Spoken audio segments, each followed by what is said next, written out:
Following marathon talks in Brussels, EU finance ministers have given the green light to injecting over $340 billion into the eurozone economy. With more, we turn to Paul Yee at the News Center. Paul, what are the details of this major investment plan?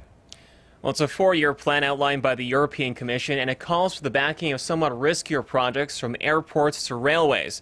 Now, EU officials say this move is in response to the sharp drop in investment following the 2008 financial crisis, which continues to hinder the European economy as it pushes towards recovery. Our Shin Se-min has more.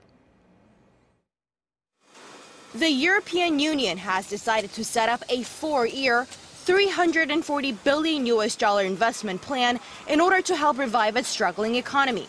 The agreement on the so-called European Fund for Strategic Investment was made during an EU finance ministers meeting in Brussels on Tuesday. The investment plan is the answer we need to confront the main handicap of the European economy, a lack of investment.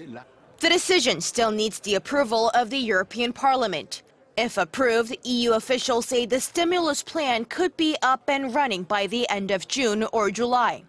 Under the plan, a guaranteed fund of $22 billion will be set up, with the hope of attracting some $340 billion through private investment by 2017. Italy announced that it would inject $8.5 billion into the fund, after Germany and France said they would contribute the same amount. Spain also vowed to chip in $1.6 billion. But none of the other EU countries have committed to investing in the fund. The ministers also agreed on other matters. France was given 2 extra years to bring its deficit below the 3% threshold, the third time the country has been granted an extension. Paris now has more time to implement reforms and cut spending amid feeble economic growth and low inflation. France has been exceeding the EU's deficit target of 3% of GDP for 6 straight years. Greece's economic woes also came up.